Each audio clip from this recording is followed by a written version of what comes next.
The June 7th City Council meeting is called to order. We have our invocation by Pastor Brandon Ball of Church Unlimited, followed by the Pledge of Allegiance. Please stand. Let's pray. Father, we thank you so much for this amazing opportunity to gather as a city representing your plans for Birmingham, Alabama. Lord, it's a great honor today to stand and to be a representative of heaven. Father, we declare today that today is a blessed day where great work will be accomplished. Father, I just take a second to speak life over these councilmen and women, the leaders of our city that have come together. They've taken time to make plans to make our city a better place.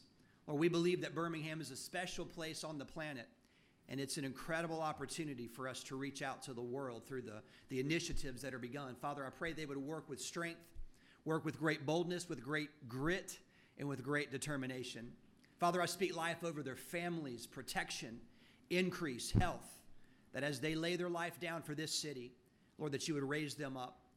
Father, we declare that Birmingham is a city that's on the rise. It's a city of great increase in wealth and health. It's a place where people can come to see their families protected, happy, joy. Father, we speak life over the school systems and over every aspect of our communities. We thank you that marriages are strong in our city, and that as these plans are made and as they come to pass, Lord, that your hand is rested well on these men and women that you've called and anointed to lead this place. We thank you for it today, and we receive it in Jesus' name. Amen. Amen. Salute the flag. I pledge allegiance to the flag of the United States of America and to the republic for which it stands, one nation, under God, indivisible, with liberty and justice for all. Call the roll, Mr. Clerk. Councilmember Abbott. Present. Council President Pro Tem Hoyt. Present. Councilmember Lundy. Here. Councilmember Rafferty. Councilmember Roberson. Present. Councilmember Parker. Here. Good morning. Councilmember Scales. Councilmember Tyson. President Austin. Present. Good morning. All right. Minutes are not ready from March 1st through May 31st. Do we have any announcements of boards and agencies? Yes, sir. We have Land Bank Authority, Mr. Hager Hill, and Gwendolyn Bates Calhoun. Both terms expire July the 15th, 2016. They're 2-year terms. Well, no, actually it's a 4-year term. And it's on the Public Improvements Committee. And then we have the Birmingham Housing Board of Appeals. We have Frederick Chapman and Jennifer Clark. Both expire July the 28th, 2016, and they are 3-year terms, and they're under the Administration Technology Committee. Okay. All right. Let's move with the consideration of the consent agenda. Okay, the consent agenda starts on page 2 with item 1. Page 3, we have items 4, 5, 6, 7, 8, and 9 on consent. Page 4, we have items 10, 11, 12, 13, and 14 on consent. Page 5, we have items 15, 16, 17, 18, and 19 on consent. Page 6, we have items 20, 22, and 23 on consent. And on page 7, we have item number 26 on consent. All right. Do we have any members of council wish to add or remove item from the consent agenda? Mr. President, Councilor Abbott? I would like to add on page 2, item 2. Okay. And that's all. Thank you. All right. What about item 3? I wanted to Councilor hear Hoyt, do more you- about that, so I object. Okay. All right. The other item 27 on page 7, add that to consent.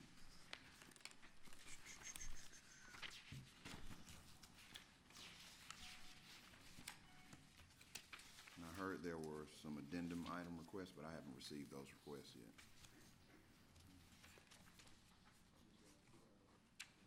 Do you have? like everything? Okay, all right. All right, do we have any members of the public who wish to speak for or against an item that has been placed on the consent agenda and marked as a public hearing? You may now approach the podium. If there are any members of the public who wish to speak to an item that has been placed on the consent agenda and marked as a public hearing, you may now approach the podium. Do we have a mover and second on the consent agenda? I move approval. Second. Okay, Abbott, Lundy. voting should be open.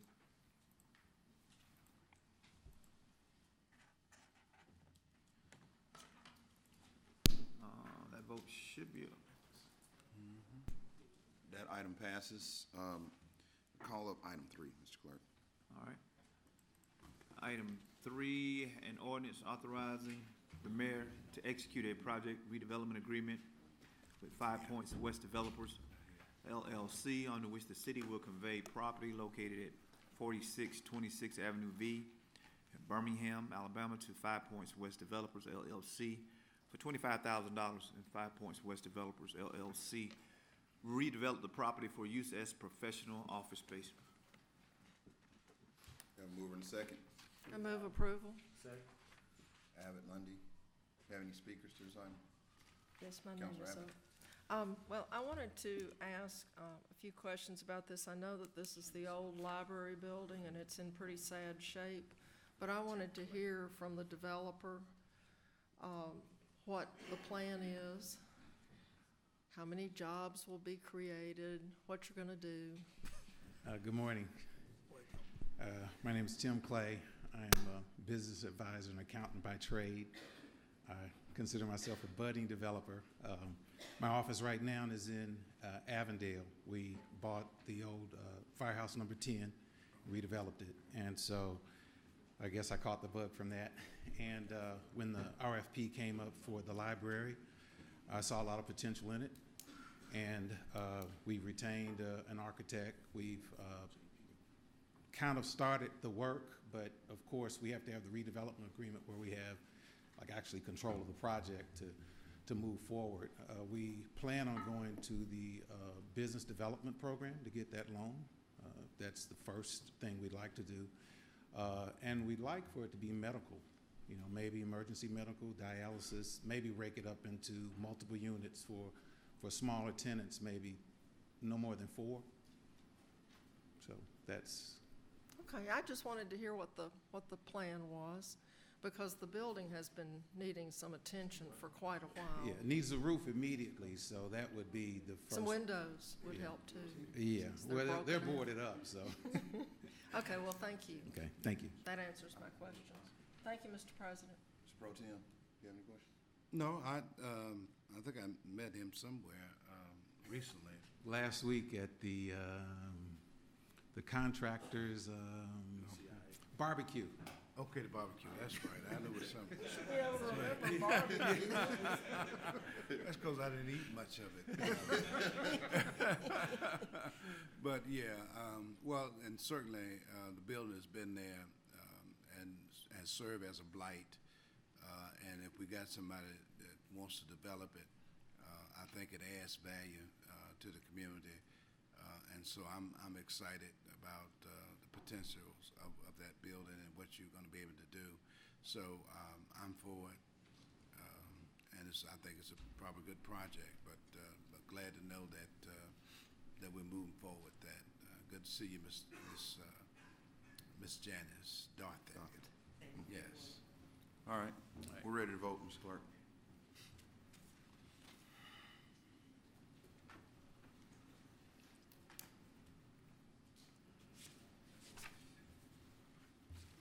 That item passes with 1 abstention. Next item should be item 21. 21, a resolution approving the following advance expense accounts: William Parker, Counselor, City Council, Atlanta, Georgia, $1,011.75. June the 12th through the 15th, 2016, to attend Foundation Partners Clinton Global Initiative meetings. Cheryl Kidd, Council Administrator, City Council, Atlanta, Georgia, $867.04. June the 12th through the 14th, 2016, to attend Clinton Global Initiative meetings.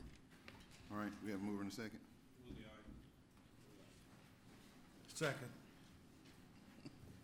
All right, Parker, Hoyt, we're ready to vote, Mr. Clerk. voting should be open. We got 2, 4, 6, 2, 5. Okay, that vote should be up. That item passes with 1 no vote. Next item, Mr. Clerk, should be 24. Item 24, a resolution setting a public hearing on June the 21st, 2016 to consider amending the technical code of the City of Birmingham 2015, Article 1, Technical Codes Part 2, Administration, Section 105.4, Inspections prior to issuance of certificate of occupancy or completion, Section 111.3-.11, Apprentice Registration, and Section 111.3-12, Renewal of Certificate of Registration, Article 5, Permit and Inspection Fees, Article 7, Fire Permits Fees, to revise fees charged for certain permits and services, effective July the 1st, 2016. I move approval. Abbott, Parker, we're ready to vote. Okay, Just setting a public hearing. voting should be open. 2, 4, 6. That vote should be up. That item passes. Next item, Mr. Clerk, should be 24. Or, I'm sorry, 25. Item 25, a resolution setting a public hearing July the 12th, 2016 to consider the adoption of a resolution assenting to the vacation of approximately 9.66 acres of Sterlite Drive between Pawnee Avenue and Camtech property line on behalf of Camtech Incorporated, City of Birmingham, Alabama, and KT and CLTD, so that Camtech can enlarge and expand their existing production site. Case number SUB 2016-6. I move approval. Abbott, Lundy. Ready to vote. Voting should be open.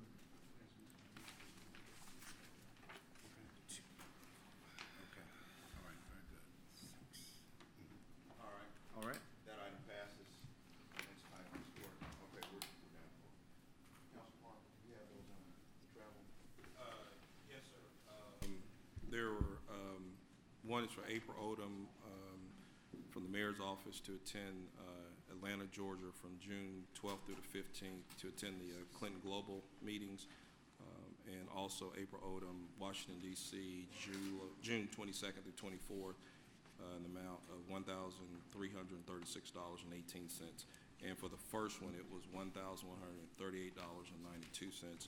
And the last one is for Camilla Gray, $0 to attend EPA meetings in Atlanta, June 13th and 14th. So those are the three. All right. Do we have a mover and a second? Second. All in favor, let it be known by saying aye. Aye. All opposed, All right. Item before us. Like, second. all in favor, let it be known by saying aye. Aye. All opposed, All right, that item passes. Thank you. All right, let's move to suspend the rules for our presentation. We have 3 presentations. Got a motion? Second. all in favor, let it be known by saying aye. Aye. All opposed, Yes, good morning, Mr. President. Good morning to this august body and my colleagues.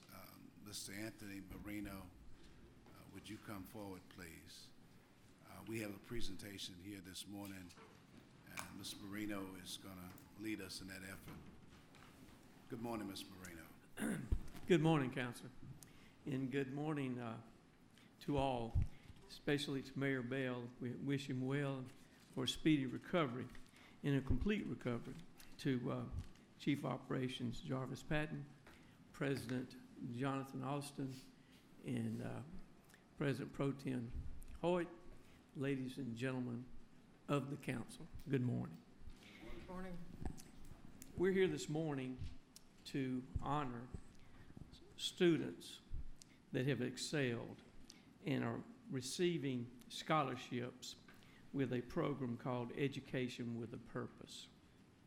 3 years ago, as chairman of Councilor Pro Tem Hoyt's national award-winning program, Party with a Purpose, I envisioned providing financial assistance to needy yet academically proficient high school seniors in all of the Birmingham high schools, and Education with a Purpose was born. A 200-word essay was sent to all the high schools. The seniors were asked to submit with the criteria of not only their high grades, school activities, but community service in their neighborhood, as you know the Marino family is so passionate about. After reviewing the applications, a committee selected by Councilman Hoyt compiled them in a ranking order which culminated in the awarding of the scholarships. The first year in 2013, 2 students were awarded $1,000 scholarships each, and each received a laptop computer. In 2014 and also in 2015, 2 students were awarded $1,000 scholarships, a laptop, and a tablet computer. 2 students were awarded a $500 scholarship, a laptop, and a tablet computer, which totaled $3,000 for each one of those years. Last year, as chairman of the scholarship committee, I believe we could provide more financial assistance and therefore set a goal to raise $10,000 from the various sponsor donations for Education with a Purpose scholarships to be awarded this year. I stand before you today to let you know that this financial goal was achieved. For 2016, the committee received 19 student applications. There were 18 females and 1 male. Based on the funding of Education with a Purpose, Scholarship Committee awarded 14 scholarships for a total of $11,200 to high school seniors in our Birmingham high schools.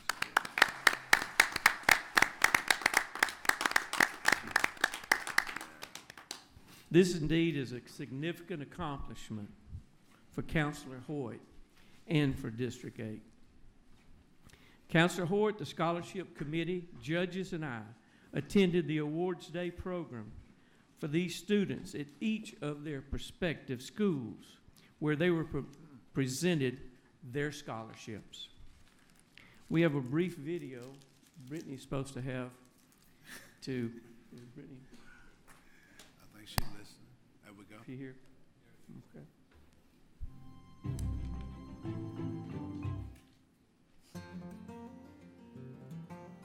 As tuition at colleges and universities continue to surge ahead, enhancing education opportunities for students in the Birmingham City School District continues to be the focal point for city leaders in Birmingham. Pro Tem Councilor Stephen Hoyt continues to be an advocate as he furthers his efforts in providing scholarship funding to students through Education with a Purpose. Originated from his annual Party with a Purpose, Councilor Hoyt launched Education with a Purpose in 2013 to promote academic excellence among youth in the community. Through this initiative, Councilor Hoyt awarded a total of $10,000 to 14 well-deserved students throughout Birmingham City this year. When you prepare young people for the future, that everything matters and everything makes a difference. And so it's an opportunity for us to empower them to further their education. Organizers hope this program will alleviate the financial burden of those individuals aiming to advance their education. This does a lot for the students. One, it lets them know that people care about them. And education is the big issue today. You've got to have a good college education to go further in life. Every dollar we can put in the hand of a child that is aspiring to get a higher education, it is a value to this community. Participants of Education with a Purpose were just as vocal about how this funding will help make a tremendous difference in their college careers. It relieves the financial burden for my parents because my mom, she's a travel nurse, and it's my younger siblings up under me. Education with a Purpose continues to expand drastically, allowing more qualified students to apply and receive additional funding each and every year. For all the latest news and information, connect with our community or visit our website and subscribe to news updates.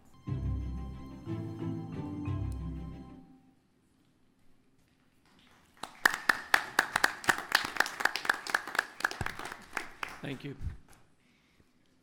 You know, I keep going back when I come up with trying to do something in addition to the great first Saturday in October that Stephen has come up with. And I keep going back, and I discuss this with Stephen, what Reverend King said, a mind's a terrible thing to waste. We've got really bright kids that possibly would be the leaders of this city. And with this jump start that we're trying to do, our neighborhoods and our city could be a better place for all of us to live. And now, without further ado, I'd like to present the 2016 Education with a Purpose recipients. Please hold your applause to the end, and I'm going to ask them all to come up and stand behind me, please. Miss Melva, can you?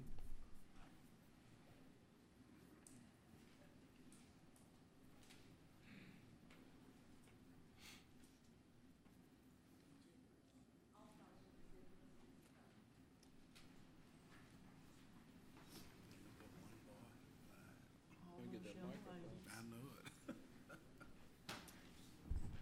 Council, y'all getting ready to see some of the smartest in our city.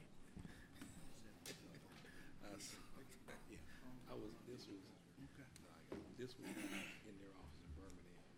Oh, yeah.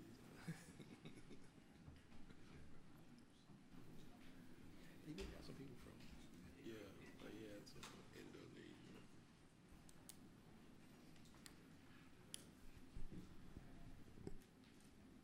Good morning, Council. Thank you. Oh, they already know who got it. Okay. You guys will just all come up and just stand along behind Councilman Hoyt. We're going to call your name one by one.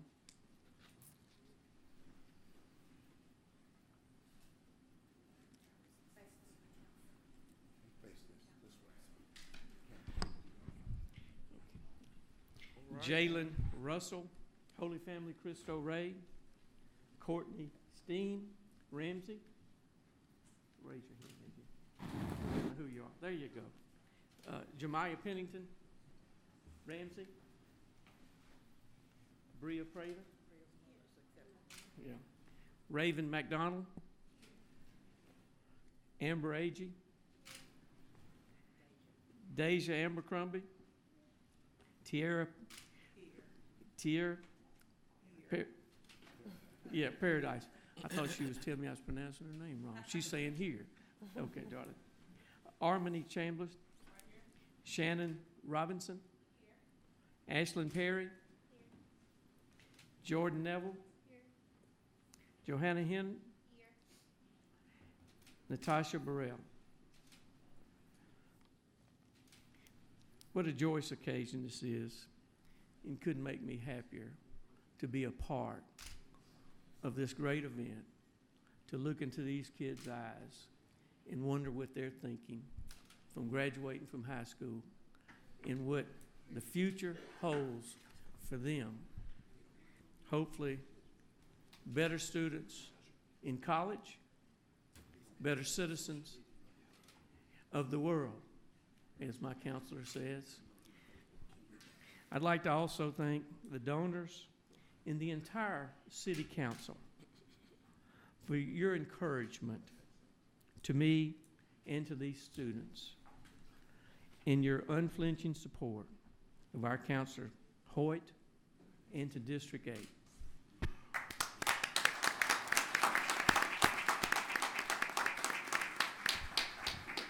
Again, let me say good morning. Certainly want to thank Mr. Anthony Marino, our chair. Matter of fact, Anthony has been with Party with a Purpose. Maybe this is our 10th year. 9 of those 10 years, he's been with us. and been there ever since. And I really appreciate his thoughtfulness of wanting to do something more for our young people. You know, part of what the purpose is a day of empowerment, and so it's about empowering our young people, empowering the community, certainly combating crime and those kinds of things. And I can say without a doubt that that part of what the purpose, since our inception, there's not been a single murder to take place in Inslee leading up to part of what the purpose or the week after that. And so we're very grateful how God has blessed us in this effort. And I guess I'm okay with the liberty unions and what have you. I can't say God. He has been good to us. But I want to thank these young people, because one of the things that happens when they write their essays, you get a glimpse into their minds, because it gives us, we get invited into your dreams, your aspirations when you write essays, and so it gives us an opportunity to peep into their future, and all of their futures are very bright.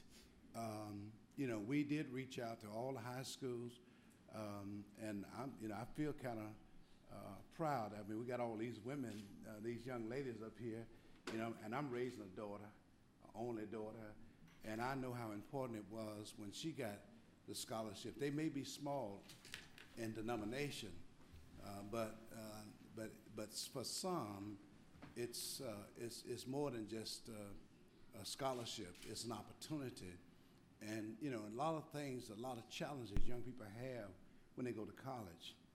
Everybody want to look good. They get an opportunity to buy some clothes, some books, and some of them are going to receive a laptop and what have you. But those are the kinds of things that I think makes the difference in the life of a young person. And so I'm very grateful to our sponsors. We could not do this without our sponsors, and they've been very great to us. Today, Regis Bank is having a reception. We're having a reception for our young scholars here. And I want to thank Miss Langford, because we started off with 10. And she said, "Counselor, these kids were so great, so wonderful." She said, "I'm going to beg a little extra." And so we got to begging a little extra. And so that's why you have these small denominations, but that $250 can buy a lot of clothes, can buy a lot of books, papers, and things that you need for college. So we wanted to do that. And so I'm always grateful for what Ms. Langford, and I want to thank Candace and the work that she's doing. And she's excited about the work, and people just, gravitating to her as she moves about the community. We got some young folk, interns. We got Morgan Ben. Am I right? Morgan Ben. The short fellow over here. Okay, right there. Like 6'7", I think he is. And then we have Mr. Darrell Roseman, and he's at Alabama State, an accounting major. Mr. Tom Burnett, he's going to need a job when he finishes Alabama State. He's already given some input on the budget. So I appreciate having him and Morgan as well. And so it's a work of a collective. We have to have a city that is philanthropic, as we are, and we have to have a council who do not think it robbery to empower our young people. I think all of you have your various initiatives in different areas, but this is a love of people, a movement, if you will, that we have employed here. And so just want to thank everyone, and even central staff, because they help us to get our message out. And so Brittany and her staff, and Kiara and Ms. Kidd and Chaz and all the other folk, it takes all of us working together. And Mr. Patton, the mayor, they work very closely with us. Part of what the purpose has to have a venue, and so Inslee Park is that place. And so we thank you from the bottom of our hearts. And so thank you all for your tolerance, but it was a short agenda, and so I thought we'd take liberty of taking our time.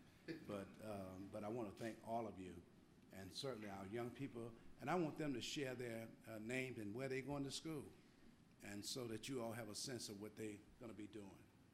Okay, I know that y'all a little nervous. That's okay. Don't be nervous. We're right here for you.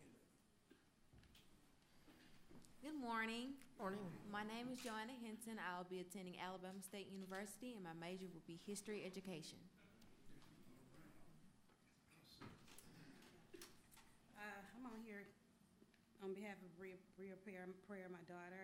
She's going to Alabama in Tuscaloosa. She's majoring in psychology. Good morning. My name is Jordan Nevels, and I'll be attending the University of Alabama at Birmingham, studying criminal justice.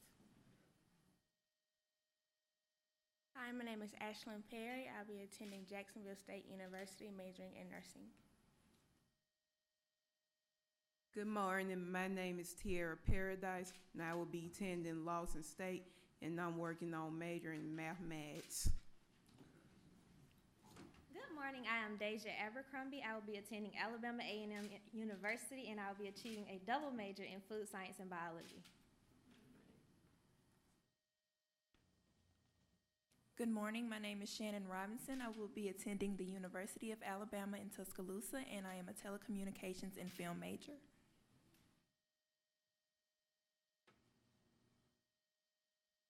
Good morning. My name is Amber Agee, and I will be attending University of Alabama in Tuscaloosa, and my major will be chemistry.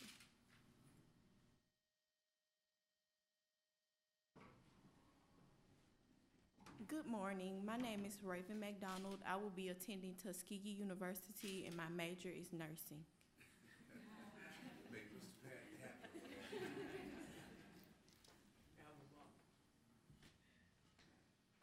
Good morning. My name is Armini Chamberlain, and I will be attending Alabama A&M University, and my major will be English.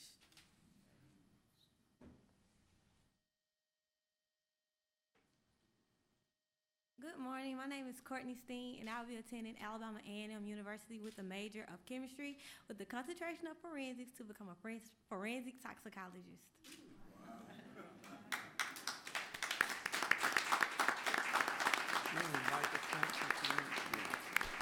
Well, and we also want to extend, as we've done before, the entire council to the luncheon at 12, and so I'm just ecstatic today because it really means a lot for these young folks to even offer themselves, and it gives us a clear understanding of what kind of citizen we're going to have of the world.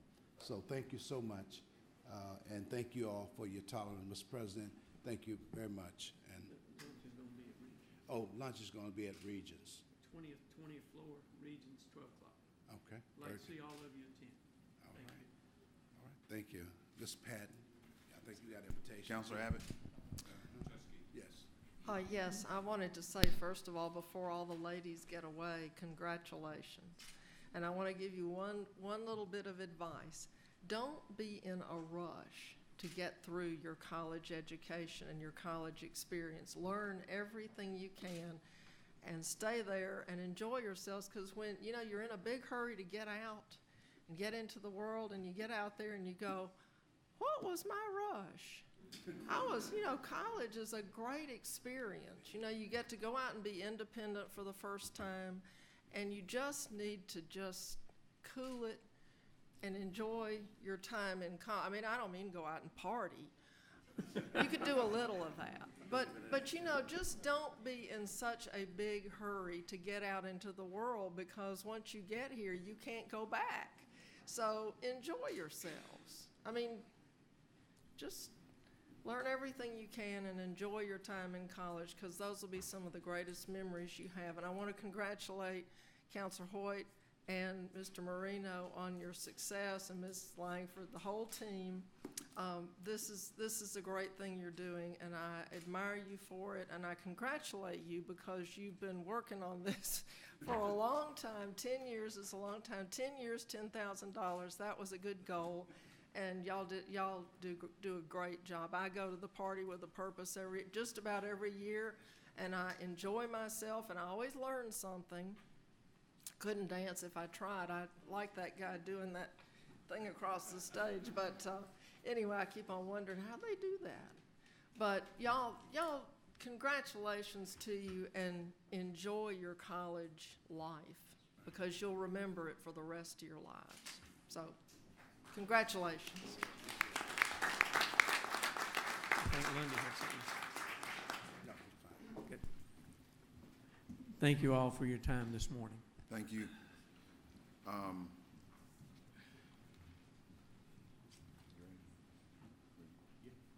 Councilor Lundy has a presentation. Thank you, Mr. President. It is with sadness that we announce the passing of our colleague, that of Mr. Leroy Bandy. Leroy Bandy served this body with honor and dignity, and we just believe that he is with Christ now on the other side. If we would, let's take a moment to pause in our deliberations for a moment of silence on behalf of our fallen colleague.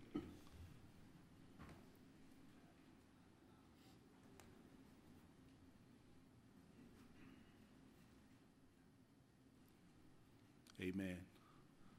If we would, every council member who has represented District 9 got together to pay tribute to our colleague, and we put something together that hopefully will continue to live and talk about the legacy and service of the Honorable Leroy Bandy. So Brittany, if you would.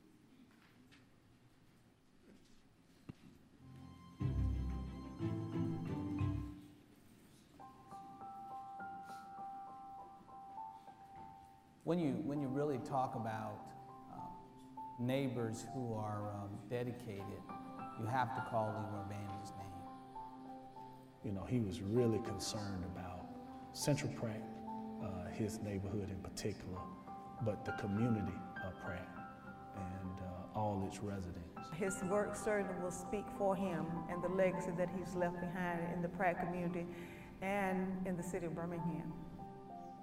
I remember when they placed his picture in the Hall of Fame here at the library. He was a chef, and he really enjoyed cooking. His cakes are world-renowned. I remember the first time I tasted some of Mr. Bandy's cake, and they told me that, said, Mr. Bandy made this cake, and I refused to believe it because I looked at Mr. Bandy's cake and I looked at the one that I had made, and just smooth and no holes, and I just could not believe it. I said, Mr. Bandy, I do not believe you made this cake. Well, over the years, I've eaten a lot of Mr. Bandy's cooking. I went over to his house to get a whole cake, and he gave me a slice of cake. And I was very upset, and of course, he kicked me out of his house and said, Germany, you come back next week and I'll give you a whole cake. But he loved to make cakes and give them to his friends. No doubt about it, I think dedication will have to be the word, and you probably will hear that word quite a bit as you talk with other people across the city and in the neighborhoods. He was a dedicated community service person and believed in giving back. His name is synonymous with service, and he served First Baptist Church of Pratt City. He loved his God. And like I said, he loved his community, but most of all, he loved his God. You really look at his life as a life of service, and that's why I equate service and Leroy in the same breath.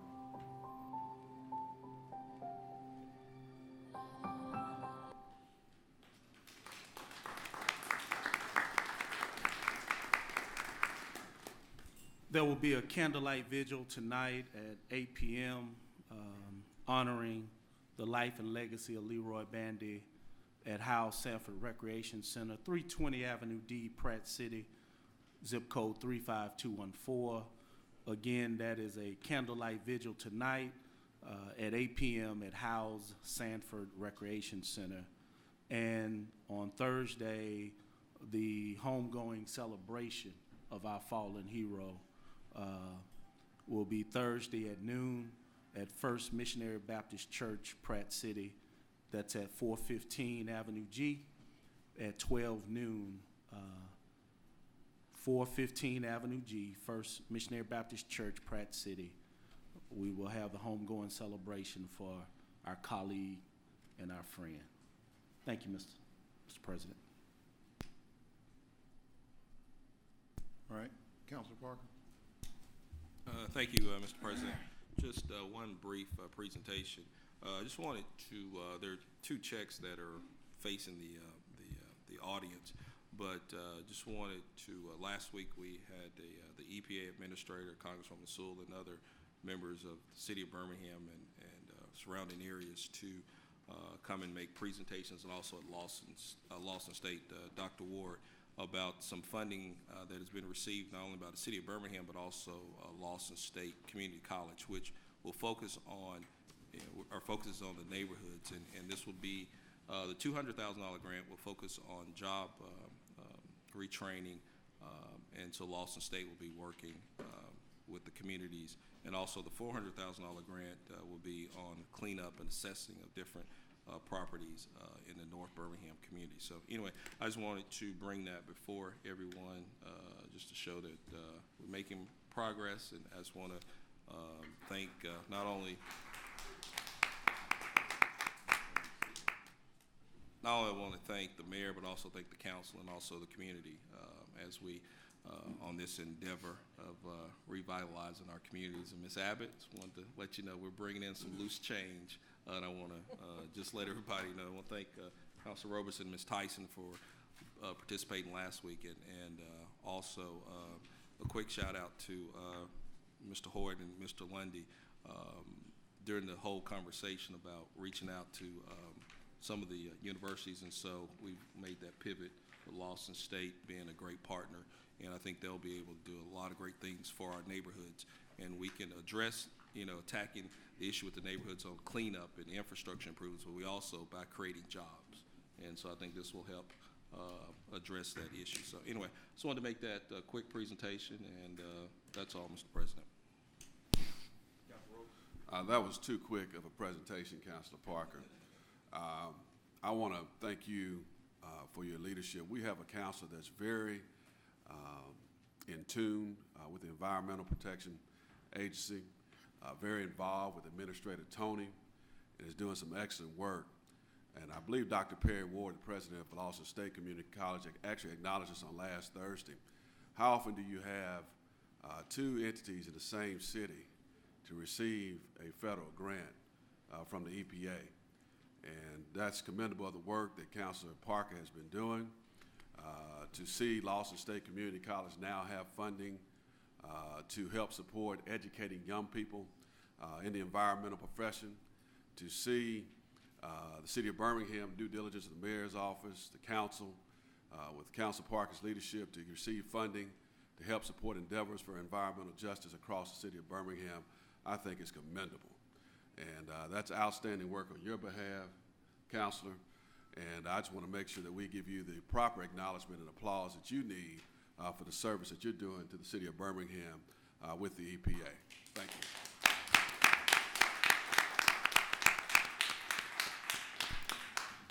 Councilor Lundy. Thank you, Mr. President. I forgot to pass the resolution of sympathy on behalf of this entire council for Leroy Bandy. I move the item. Second. All in favor, let it be known by saying aye. Aye. All opposed? Now move the resolution. Second. All in favor, let it be known by saying aye. Aye. All opposed? That's approved. All right. We are done with the council, the consent agenda. Communication from the mayor. Mr. Patton. Good morning, Mr. President, ladies and gentlemen of the council. Good morning. Mr. Sparks, can you come forward, please? Tonight, Municipal Court is holding its annual drug court graduation, and he has some people with him that he'd like to introduce. Mr. Sparks, Judge Sparks. Good morning. Members of council, thank you, Mr. Patton, President Alston and Pro Tem Hoyt, members of the council. It's my honor to be here with you again this week to celebrate. It's actually a page turner from what you just saw with the education with the purpose, because success, people don't always get to success on the same street. And sometimes people have to go through some things in order to reach success, and we've made that determination at municipal court that we need to be an avenue for change for some people. And so we've been designing and creating programs that allow them to make those changes. And tonight we get to celebrate some of those programs. We have, for the last 7 years or the last 8 years, been having a drug court program because of this council's leadership. We created the state's first full-fledged municipal drug court. Since then, we've created a gun court program that also uses accountability methods, and we also have the state's first veterans treatment court, started in 2011, and tonight we'll celebrate graduates from each of those programs. I'm happy to announce that tonight, after our start in 2009, we will cross the 750 graduate mark for our accountability program.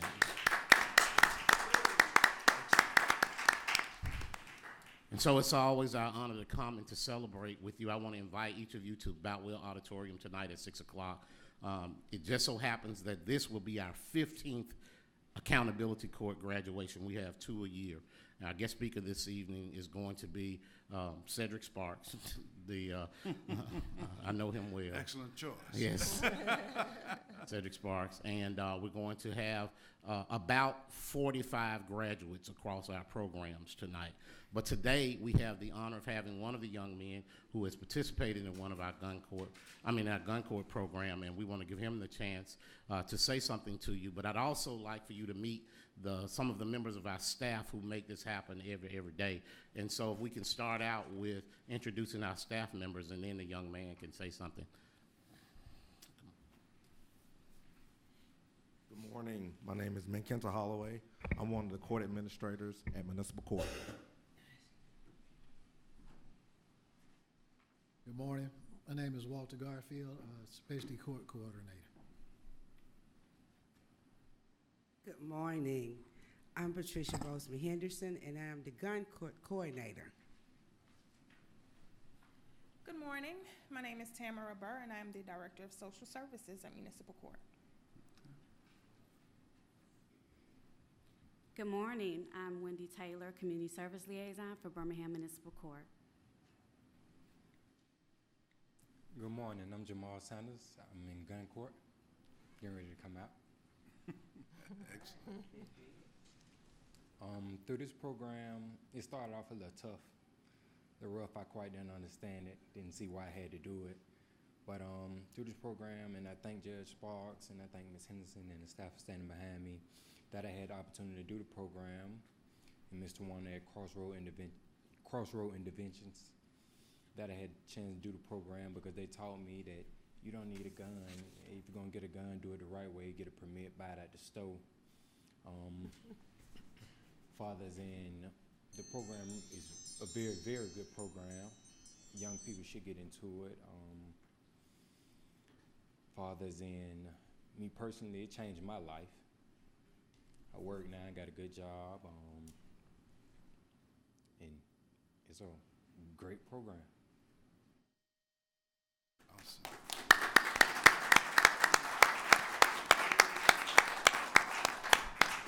One of the highlights of the program tonight will always be testimonies from young people just like this young man. We found out that we have to be a window for change for people, that sometimes people get in trouble, but that trouble doesn't have to be lasting. And when we put the right interventions in place, then we can bring out the natural potential that's in people, and they can move on and become productive members of our society. And so we have set in place a number of programs and outreach opportunities for them, and we use as our motto, we hold people accountable, but we do it with compassion. Thank you for letting us share with you this morning. Yes, Mr. President. Don't leave, Judge. Hold on.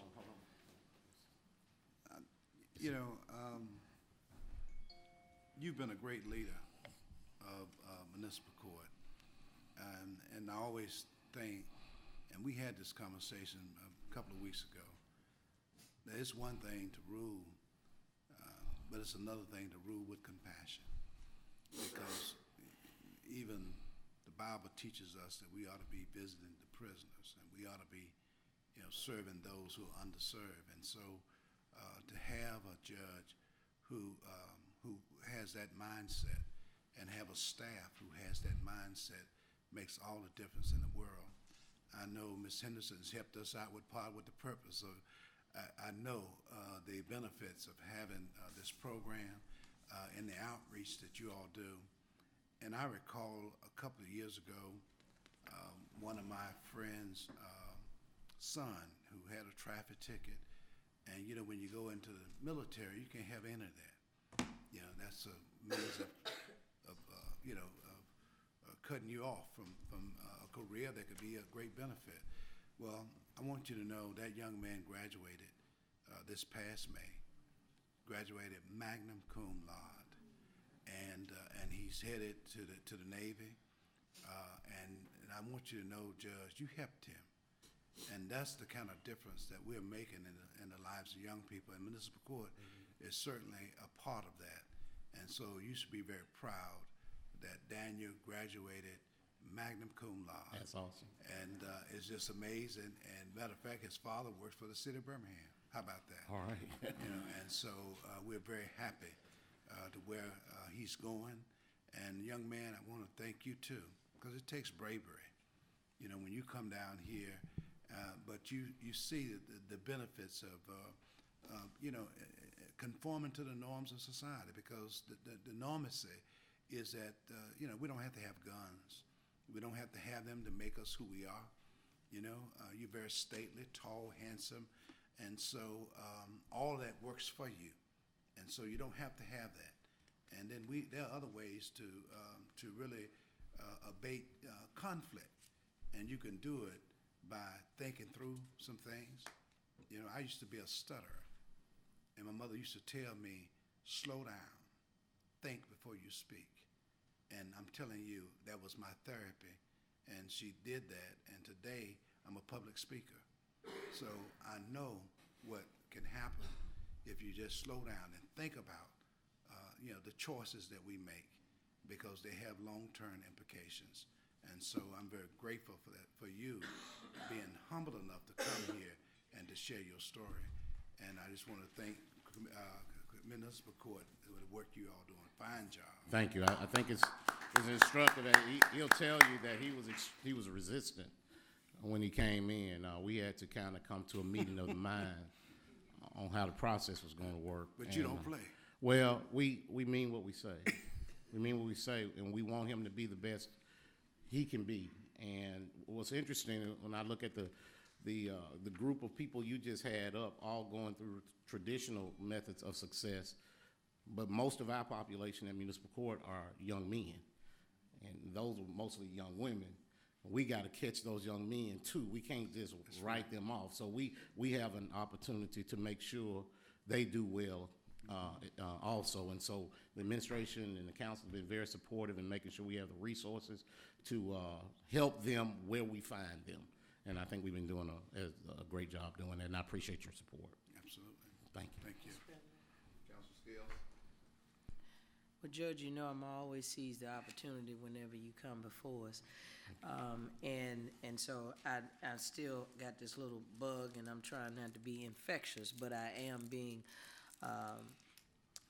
intentional in terms of what I say about what's happening with municipal court. And I wish that everyone who serve as a judge understand compassion and actually exhibit that.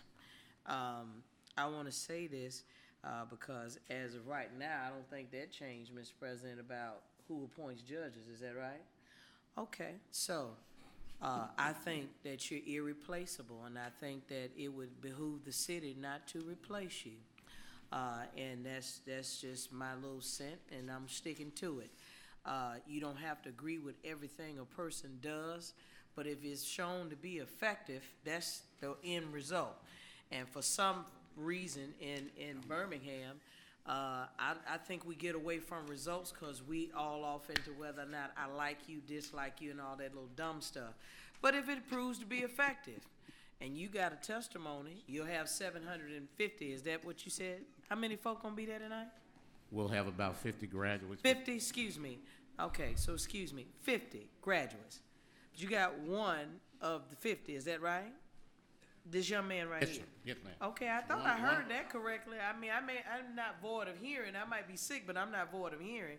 And the fact that he said that he understood that, you know, he can comply with the law. Well, you know, like you said it in a nice diplomatic way, folk write folk off, but it's sad when you're writing folks off who look like you. So if we complain about what the young black men are doing, if we complain about the fact we have so much black on black crime, and yet black folks are not doing what it takes to help black folk intentionally, that's not being racist, that means that you understand you can hear a message from someone who looks like you even more so than someone who doesn't, and that doesn't make you racist.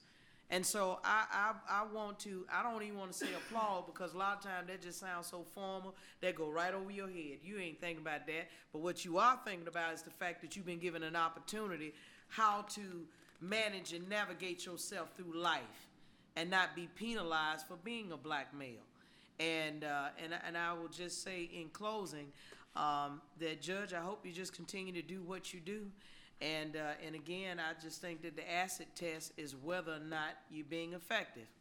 When you stop being effective, I think that's when all of us need to get out of the public service business. So for all those beautiful ladies, and see Miss Wendy over there, and this gentleman who are assisting with this program, it makes a difference. And I look forward to the day when we all are very intentional about our efforts and not be apologetic for doing so, okay? And that's the only way you're gonna revolutionize. I can see you've made a change in his life. So what he's gonna do is he's gonna go out there, and I believe that sheep beget sheep. So you're gonna go out there and talk to some other folk your age, and they'll listen to you because y'all in the same age bracket. So I understand what's up. But congratulations to you. Congratulations to you, Judge, and everyone that's over there in municipal court. Keep doing what you're doing.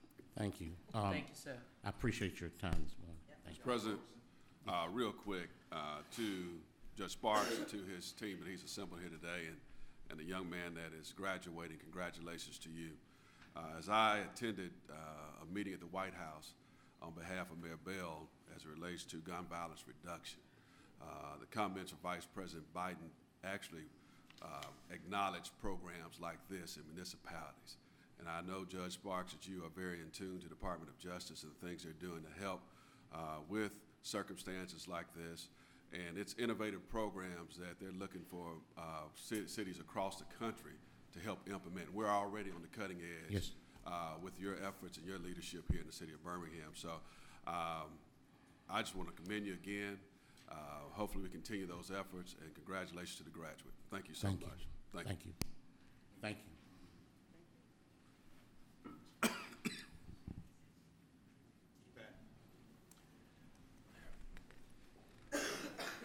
The city of Birmingham was recently named one of the top 20 summer destination cities by Forbes.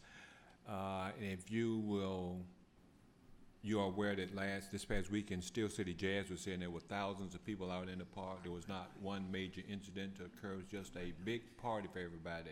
Even saw a lady dancing in the garage or the bottom deck. Is that right, Ms. Abbott? I don't think so. Okay.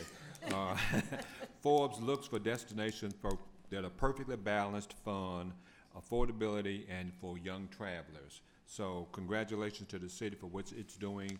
The mayor wants to send out his condolences to the Bandy family in observance of Mr. Bandy's homecoming ceremony, which will be tomorrow. Women of Soul Monday. Next Monday, the city will be hosting their third installation of music in Lynn Park. Women of Soul will take place in Lynn Park from 6 to 8 p.m. Like I said, on Monday. We encourage citizens to come out with your lawn chairs, listen to soulful tunes of the music and legends of such people as Patti LaBelle, Tina Turner, and Aretha Franklin. That's free next Monday from 6 to 8. That's all we have, sir. All right. Let's move to suspend the rules for our speakers. So move. Aye. All opposed? First speaker. Hezekiah Jackson.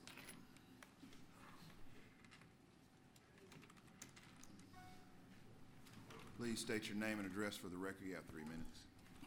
Greetings to our Birmingham City Council, President Austin, Pro Tem Hoyt, other members present, Mayor Bell, represented by COO Mr. Jarvis Patton, administrative leaders, citizen participation leaders, citizens, and all gathered.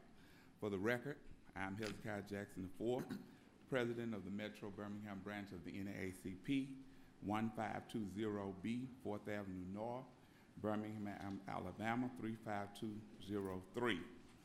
My presence here today is sequential to the NAACP communications regarding our request to you to enact a moratorium on the issuance of any permits and licenses associated with junk dealing, scrap metal processing, and recycling.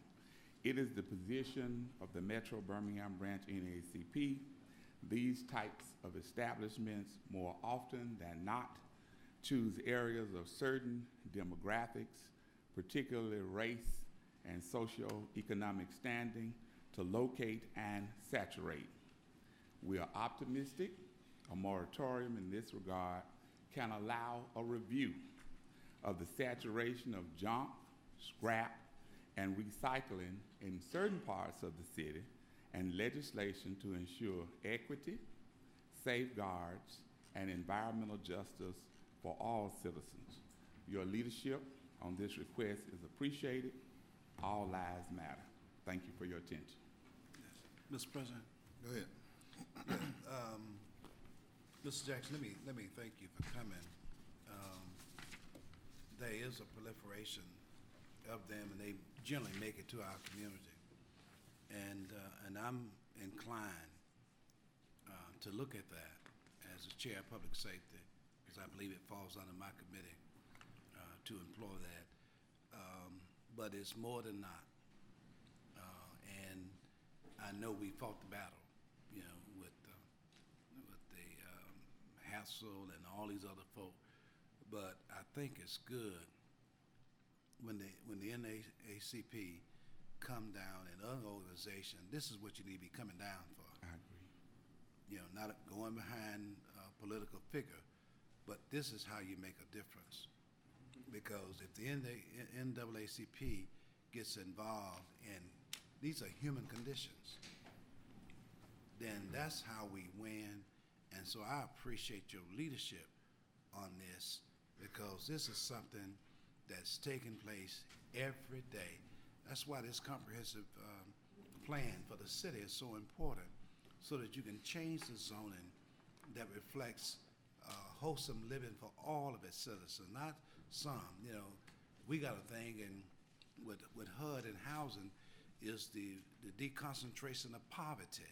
Mm-hmm. And we need to do some deconcentration of mayhem that exists mostly in the African American community, because that's basically where these facilities and things are. So I really think you on the cutting edge here, and it's going to be something that we're going to look at, and we would invite you to our committee meeting. We won't take it up on this committee meeting, but maybe the next meeting, and maybe I can get the law department and staff to help us craft out something to issue a moratorium on this until we get a hand around it, because we got to dismantle some of this stuff that exists in our communities. So thank you very much. And thank you as well, Pro Tem Hoyt. Mm-hmm. Thank you very much, members of the council. Thank you. Next speaker, Art Grayson. Mr. Grayson. Please state your name and address for the record. You have 3 minutes. Good evening, Council. Good evening. Morning. Yeah, my name is Art Grayson, and I am the president of the SIPCO Friendly Neighborhood Association. And my address is 2431 16th Street North, Birmingham, Alabama, 35204. I'm here today to piggyback off of Mr. Hezekiah Jackson's about the junk dealers and the situation that is coming into our neighborhood. Now, I want you to know that I've been president of SIPCO Friendly for the past 8 years, and anything that I bring into that community, I will spend a year and a half, as I have done, to make sure that it's what I intend for it to happen in the community. Now, the last episode was, and in fact, as we speak right now, we're working on, we have computer classes in the location, and I'm personally teaching classes on business administration for the youngsters who are not going to college and that need to, be reached out to and to learn. Now, I'm very interested in these things are not coming, especially when they're not conducive to the neighborhood. I'm very interested in the council not letting, looking into it and not letting these things, come into our community. Yeah. Thank you. Yes, Ms. Grayson, I guess I'm a little confused. And why you're here today, because, a year ago, you were here for another, recycling folk, whatever, what is it, junk dealer, whatever, and you were saying it was a great thing, and now you're saying it's not. And I recall, I've always had my position on it, but you kind of vacillating today, and I'm just curious about that because. Well, let me give you a little vent to your emotion, Mr. Stephen Hoyt. First of all, Stephen is fine with me. Sir? Stephen is fine. I'm good with that. First of all, when we do these, you need to stick a little closer to the neighborhood president, and you need to, get involved with what they're doing, especially when they come to you bringing something to you. You need to, you're going to have to get up and get out in the community and see what's happening, and not listen to what you have oppositions coming from, different people right there in the community. But you got to get up and you got to get out and you got to see what's happening and you got to see the programs. I have a record of getting up and getting out, and I got up and got out when the previous president and others who came down and when Roger Roy was on this council, who voted not to have that there, and that's why we took the position we took. Yeah. And then you come along and you said it's all right if it's the right vote. I'm saying it's all right, Mr. Hoyt. I'm saying it's all right for you to bring things in the community that creates job, education, and now you could call it what you want, and then that's it. But but I'm gonna call it what I yeah, want. Well, but what you are calling it, sir, is definitely wrong. You need to get in close contact to see exactly what's going on. Now, if you go out there right now, I mean, you could almost eat off the ground in that area. In that same area, we got classrooms coming up. We got classrooms, we got computers, everything. I looked over this situation for a year and a half before I even committed myself to endorsing this. So you just can't sit up there and say, you got to see what's happening. We got public records with your comments. Sir? I said we have public records with your comments, and you summarily supported this kind of establishment, and now today you're here saying, it's a moratorium. Yes, sir, but you're saying this kind of establishment, it was not this kind of in fact, it is not a junkyard. It is not a junk dealer. Well, again, you need they to salvaging cars in that junk. Sir, I'm not going to sit up here and debate. Well, with you, and I'm through with this. Okay. But I just, I wanted the public to understand. Yeah, the public, but you first got to understand what's going on. Yeah, you first got to understand. No, you can't. I do. You can't. I understand. I understand more than you think. No. All right. Thank you. Thank you. Next speaker. Reverend Linda Hall.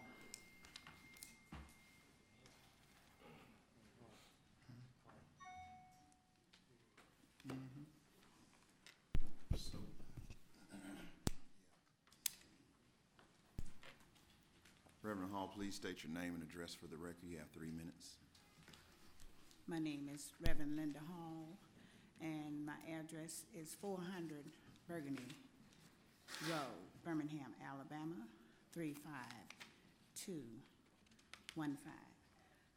I'm just here to just present myself and let you all know that I have started a Burnt Walk Foundation here, and I had it in Atlanta, Georgia, where I had a house fire in 2013.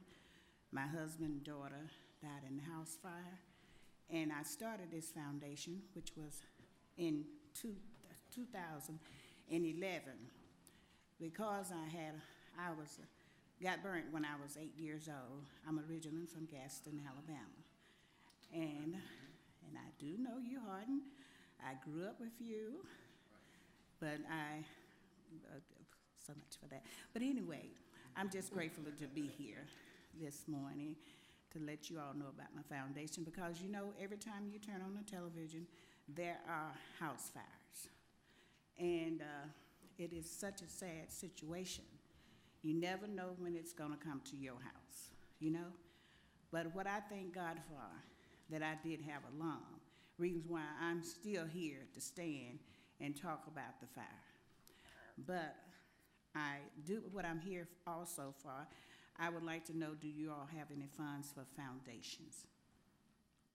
And because I do need some help and everything. Okay. And Yeah, can attorneys answer that question, Mr. Pat? What is the question? Do we give funds to foundations? We meaning the city of Birmingham? Yes. I think there are rules that tell us what we can and can't do. I don't think just giving money away to foundations is part of our operations. Mr. Bentley?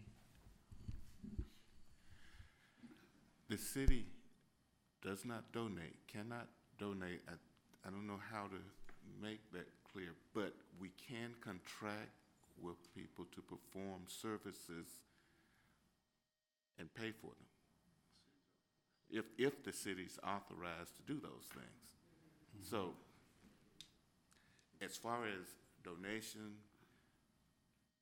no, the city cannot donate. Never. But the city can contract with foundations, then services like private organizations do. And we can contract with them to perform services for us that we're authorized to undertake. Okay. And who authorizes that? The law. Some things are pretty clear, you know, as far as public health, safety, and welfare, and they fit within that. But there are a series of statutes in the Alabama Code that authorize the city to do various things. Okay. Yeah, and Ms. Patton, I think this is a segue that, because we got other foundation persons coming before this, notwithstanding Ms. Hall here today, if we get a little fact sheet, you know, that helps us. And so, and the law department is clear about what we can and cannot do. You know, just give us a little fact sheet, and not you know, just for anybody who comes, because I think it's gonna help us, and so people don't look at us strange when we're not able to help. But then we have, you know, definitive language that dictates such. I think it would be helpful to look at this from the other side as well. Whatever the proposal a foundation proposes to undertake, okay, that should be submitted, and then we can look at that and see if there is a law that authorizes us to undertake that activity. Okay. And then we could contract with them if the law permits us to do so. Yeah, but I you know, what I don't want is what has been happening in the past, is that we kind of, you know, willy-nilly, we very selective in terms of who we fund, because I've seen a lot of different stuff come, you know, through, you know, before this council, and a lot of different foundations, like the young, what is it, the Kings, what is it, Growing Kings, and these are all foundations. You know, It's not the fact that they're foundations. That, Okay. you know, think of them as just business entities. The law So, doesn't Ms. make Hall, a distinction. what he's saying is that you get the right plan, and if it promotes, you know, public safety, health, wellness, that kind of stuff, then we might be able to consider that. So that's what we would want you to do. And I think, you know, fires that consumes, you know, person's property, and sometimes even the ultimate, you know, take life. I think those are precautionaries that we can have, and so it has to be along that line. Yes. Okay, and so, but you know, you're smart, so you know how to figure that out. But it's so good to see you. It's good to and, see you also. I know Jarvis wondered what kind of neighbor was I, but I just want you to know I got a good name in Gaston. All right, I'll be that's there this right. weekend speaking. Yes, he has. Okay, so I just want you to know that, Mr. Patton. I'm just kidding. Yes, yes. She know my whole family. Yes, Lord. Yeah, great. Yes, indeed. Tell Sonia we say hello. All right. All Thank right, you. very good. Thank you. Next speaker, Thank you. Council Scales. I didn't see it. Ms. That's Hall? okay. Hey, Ms. Hall, and really, I don't want to put her on the spot because I want to, out of respect for you, ma'am, you don't have to come back, but I just wanted to say this based upon your request.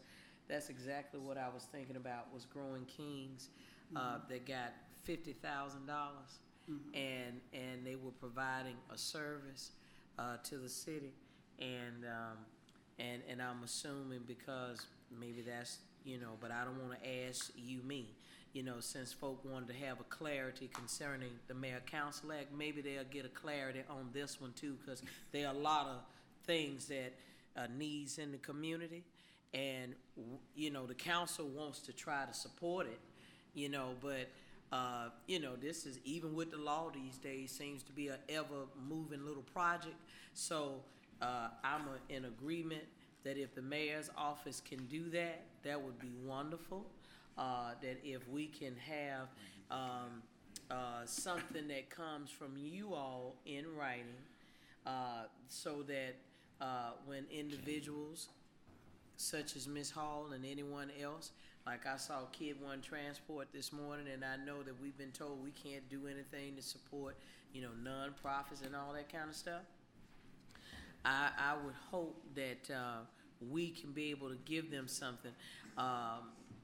And the reason being is because I don't like tailor-made laws. I just prefer to stick with one principle. If you just tell me in principle what I'm to work by, then I can handle that. And see, we're at that point now where, you know, everything counts, Mr. Bentley. Yes, ma'am. I would refer the council back to the memo that explicitly sets this out, that we delivered to you in January of 2015. We have it. We can always reprint it again, If you don't and mind. again, Yes, and sir. again, and Yes, sir. again. Yes, sir. And I can appreciate you printing it again and again, because we cut down trees daily, so we can do it again and again. And I Mr. can Bentley. email it over You and can, over yes, and Lord. And over matter of fact, and how about over. we do it even a step further? Because I'm not giving you a directive, sir, but I was going to suggest to the president, maybe the mayor can just put it on the website. I mean, we can just make it to where it's user-friendly. You can go to the city's website, and so for all nonprofits, then the council, by way of our Office of Public Information, can help the public by Understand. making sure that we show you how to access that information. And I appreciate you, Mr. Bentley, because you know I'm like you, I'm a good lawyer. I ain't gonna let you have the last word. But with that having said, we can put it on the city's website. Then we don't have to play no games. So, and matter of fact, to be very honest with you, Mr. President, perhaps maybe we need to, all those that we have funded, put them on the website too. So perhaps that a young lady like yourself can be able to go on and say, well, you know, I might want to have a Growing Queens project. And then you can duplicate what they have, and as long as it's word for word, I don't see the plagiarism in that. You understand? So we can just be fair and equitable. And the reason being is because the city can't fund every project. But the thing is that there are some projects that we do value as a council, and we'd like to participate. But by the time that, you know, the city's Office of Public Information put it out there, they always try to make it seem like it's the council that don't want to help. We're the one that want to help. It's just the fact that if the rules keep changing, and so if we have that on the city's website, that should never change. And we should also note, Mr. President, who all the city gives to. And so based on their type of programming, then perhaps you can have a spinoff to that program, and maybe that would be helpful to you, Ms. Hall. Since he said that a hint to the wise is sufficient for a young lady like yourself. Yeah, Mr. President. Thank you. And Like matter I of fact, said, I got burnt when I was 8 years old, so I know what it is to suffer with burns. And then, you know, like I said, a lot of times, you know, you never know when you're gonna have a house fire. And a lot of times, people doesn't have insurance. And if you don't have insurance, you are really lost. That's right. Because you have to find you somewhere to live. Yes. But if you got insurance on your house, if it burned down, you are set free because you can get all of that back. But if you don't have insurance, you just outdoors because nowadays people don't just invite you in their house if you have nowhere to stay. And so it can really be hard on people when they lose everything they have. Very hard. Well, thank you, Ms. Hall. And just a side note, Mr. Bentley is married to a Gaston Knight, and Laverne live up in the village. Yes. That's his wife. I mean, that's his wife, and my classmate. And so, you know, that might help. I don't know. All right. Thank you. Next speaker. Thank you. I'm just making a connection. All right. Go ahead, Mr. Clerk. Next speaker. Eloise Gaffney and Crystal Whitfield. Ms. Gaffney and Whitfield.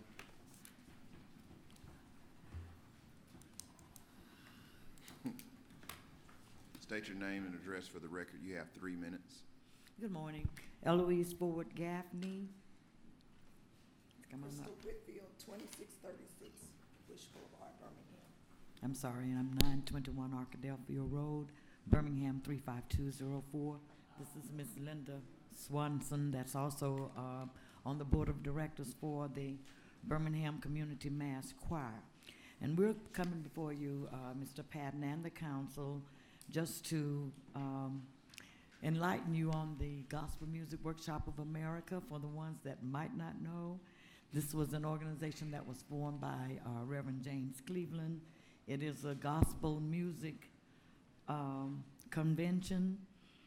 We have national performers, recording artists, new and aspiring songwriters, educators, liturgical dancers, young and old pastors, and other ministers to that minister to each other and the needs of the African American church.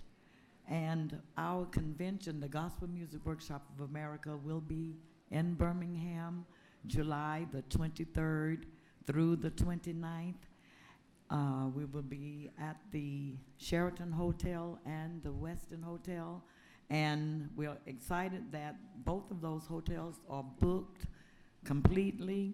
We're expecting approximately 9,000 delegates. So we just need the city to back us on this. We need banners at the airport. We need, want to see if we can get, we know after hours for the food. We know that the Uptown is closed at a certain time, and we were trying to see if we could get maybe food trucks or get the street there between 21st and 22nd Streets blocked after hours. We have activities going on until 3 and 4 o'clock the next morning. So we need to have a way to feed our people.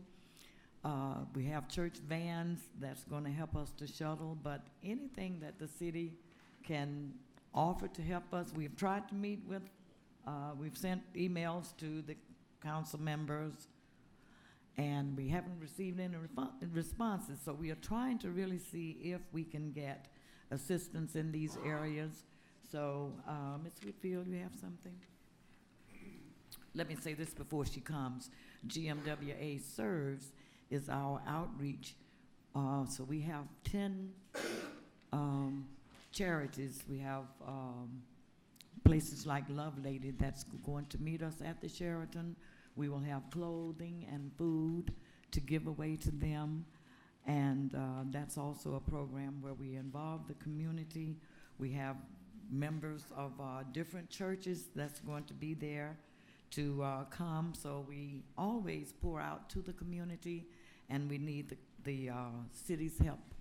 Ma'am. Good morning. I'm sorry, I'm just a little hoarse, excuse me. With protocol already being established, I just wanted to mention, in addition to that, that we have a lot of delegates coming to this city, and it's the Magic City, and we intend to display it that way. And we do need your assistance, as Eloise Ford Gaffney has stated. Our delegates are here for approximately 5 days, that's the least, and 10 days at the most. So there will be an economic impact in this city, and we want you to be supportive of us when we contact you. And we have contacted several of you, almost the whole board and the mayor as well. So we're just asking for your support and your consideration in this manner. Thank you. All right, thank you. Next speaker. Hattie O'Hara.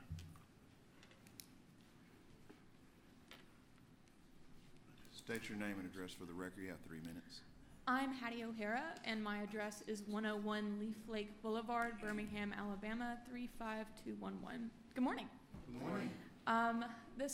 I'm currently going to be a senior at Birmingham Southern College, and I'm currently, did you go to Birmingham Southern? Oh my goodness, yeah, Panthers. I'm currently serving as a HES Fellow, which allows me to research advocacy in Birmingham through nonprofits. And through this research, I have been needing to have access to the municipal ordinances of Birmingham. And through this process, I've realized that there is very little access to these ordinances. I started online, I could not find them, so I went to the public library, and their most recent copy was from '94. I went to the courthouse, the most recent copy was from '97, and then I came to City Hall and went to the legal department here, and they also did not have it. They told me that it was being revised, but regardless of whether or not it's being revised, that doesn't make a difference of whether or not that there are laws being enforced currently. And so I'm coming here today to make a proposition that these ordinances, in order to be fully followed by the people of Birmingham, I think that they need to be more publicly available in places like the courthouse and the public library, as well as online and maybe in City Hall. So that people, in order to better follow them, have better access to them. And I feel like it's a minor request to make, to have the things that people are expected to follow to be made publicly. I agree. Mr. Patton, do we know when those documents will be available? Mr. Patton, just so we're clear, we're really speaking of municipal code, not the ordinance. Yes. Okay. Yeah. The city code. Right. Yes. Mr. Bentley, are we still working on the code? Yes, we are. We're going to make some assignment changes that will get these things online. I was really disappointed to hear that you came to the legal department and they told you they weren't available. We make them available to people all the time, and I'll check and see who gave you that misinformation. Yeah, because we do have, I know that they've delivered the new city code to each one of the council offices, so I know that we have them, because I have a copy of the most recent code, I think as of 2012 or 13. Something like that. What is it, 2014, Chad? 2014, so there is updated code, but we know that we've been anticipating it being placed online because it makes it easier for us, even as as the legislative branch of government to search the search the city code for different questions that we often are left unable to answer. So it would be certainly beneficial that we can get that online as soon as possible. I think it would also be beneficial to put it in more public places like the library and the courthouse, just because not everybody has access to reliable internet at all times. I agree. Mr. Pro Tem? Yeah, well, I just wanted to say I'm going to be a library, and I'm going to let you check out my code book, and you just have to bring it back, okay? And my staff is here, I think, somewhere around here. They're going to get with you before you leave, and so you can go and check my code book out and see if that helps you. And in the meantime, I think it's important that we get it out to the people so people can access it, both online and in our libraries. But certainly, my council office is open to you. It's a library today, okay? Thank you so much. Very good. I appreciate it. All right, thank you. Next speaker? Should be Cedric Hatcher. Please state your name and address for the record. You have 3 minutes. Good morning. My name is Cedric Hatcher. I reside at 2300 Fifth Avenue North. Good morning to the mayor's office, to the council as well. Good morning. I want to kind of bring clarity for a moment, if I can, to a quotation was said this morning about God anointed the politicians. That's nowhere in Scripture where the Bible said God anointed no politician. Okay. Nowhere in the Scripture. And I heard that in the prayer this morning when the guy opened up his little prayer this morning. I mean, nice prayer. I'm not trying to, say that about the prayer. But that's not in Scripture nowhere.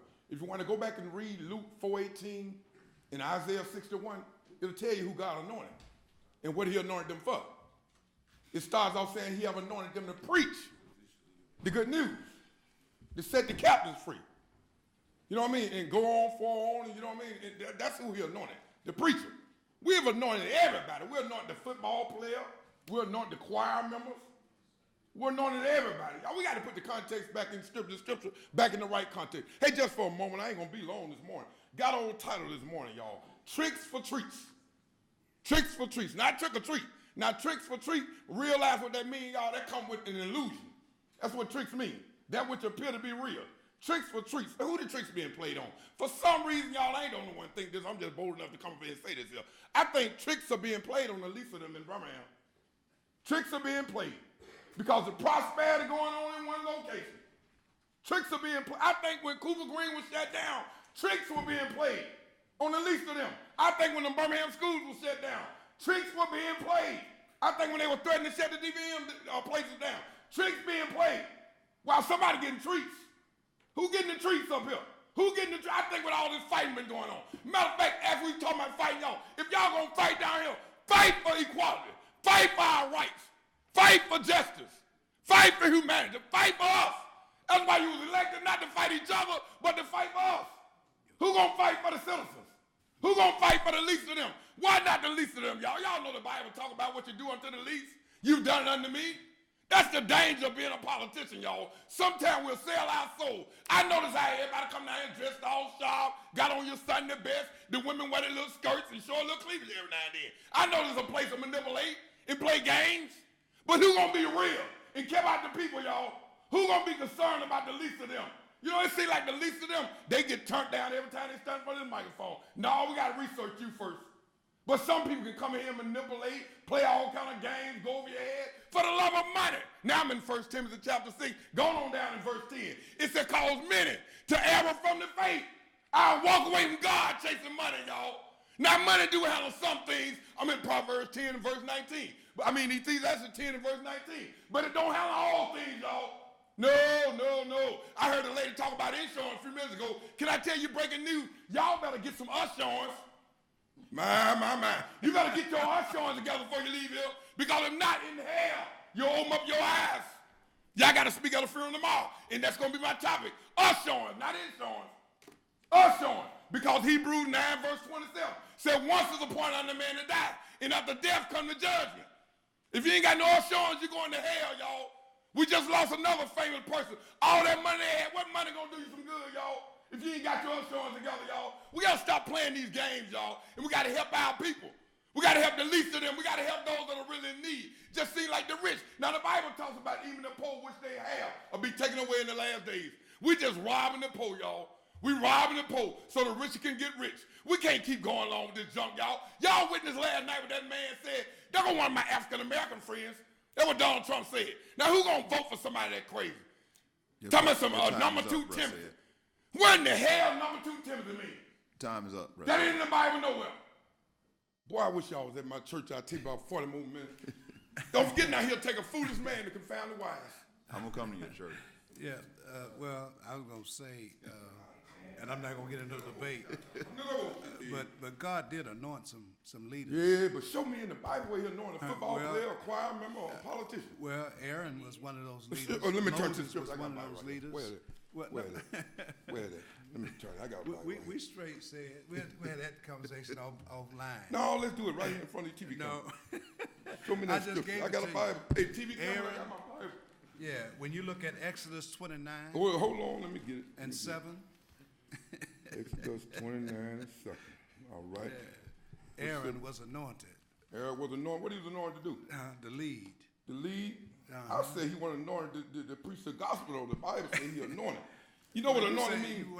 You know what that word means, anointed? To be empowered by God. Right. That's what anointed means. That's what he was. We all empowered by God, quite frankly. We got gifts. Now, gifts and anointing is a little different. Okay, I'm not going to get in a debate with you.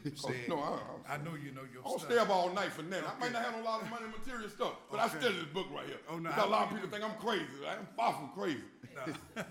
All right, man. Let's move. Go ahead. Yeah, let's move on. Well, I was gonna say, Mr. President, now, hey, bruh said, see, I go to a word teaching church. Now, when you come back, I'm gonna actually give you a scripture that talks about the ministers of the law are the ministers of God, okay? No. See, I get, no. I ain't dealing with no crookedness, because there's crookedness in the church, and I'm in it. So I just want to let you know, I'm going to give you a scripture, okay? I get you. Okay. Okay. I get you. I'm not going to debate it, because that's why you got Council Skills, we're moving on. We going to move on. All right, let's move. We're down to old and new business. Councilor Roberson. I want to acknowledge the anniversary celebration of Dr. Edward Rogers, 33 years as pastor of Hopewell Missionary Baptist Church. The celebration was on yesterday, and 37 years of ministry to its entirety. And I want to commend you on your leadership and all that you've done to help not just your church, but the community there, Hillman Estates and throughout Southwest Birmingham. And thank you for your spiritual leadership for many years. On last week, we had a town hall meeting as it relates to the Housing Authority and relocation of Loveman's Village residences. I just want to thank all those members of the Oxmoor Valley Neighborhood Association and that community that came out by the hundreds to share your input. You are stakeholders. You are the voices of that community. I see some of you here today, and I do appreciate what was stated. I have already rescheduled a meeting with Mr. Michael Lundy to meet with him and debrief, and I've also had conversation with Mayor Bell regarding this project moving forward. So please give us time to do some internal discussions to talk about this project moving forward, and we'll bring an update to the community here in the near future. I want to thank Cornelius Bennett. Biscuit had a great tournament on yesterday. I see Mr. Patton chuckling over there to support Children's Village in Southwest Birmingham, which is a great organization that helps out children in our community. I do want to thank the Mayor's Office for their contribution of $12,000 at the golf tournament to support Children's Village. It was a great turnout, and of course, Councilor Roberson team won the actual tournament yesterday, and I took home the trophy on behalf of District 7.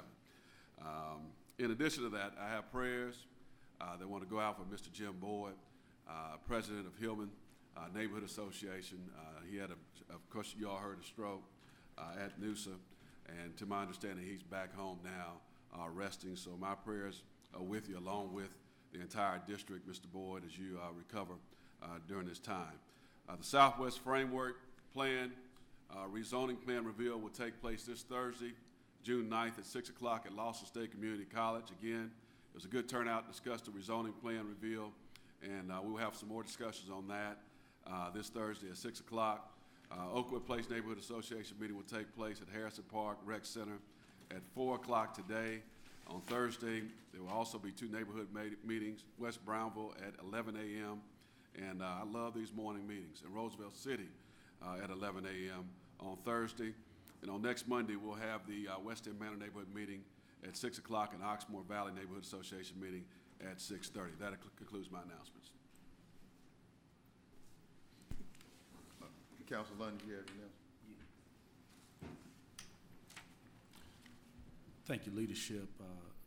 Juneteenth Financial Independence Day is Saturday, June 18th, 1916, Forestdale Boulevard, 35214. Time is from 10 to 4 p.m. That is Juneteenth Financial Independence Day. Again, the candlelight memorial service for Leroy Bandy is tonight at Howell Sanford Rec Center. That's at 320 Avenue D in Pratt. It starts at 8 p.m. Also, the funeral service for Councilor Leroy Bandy will be Thursday, June 9th, First Missionary Baptist Church, Pratt. That's at 415 Avenue G in Pratt, and that will start at 12 noon.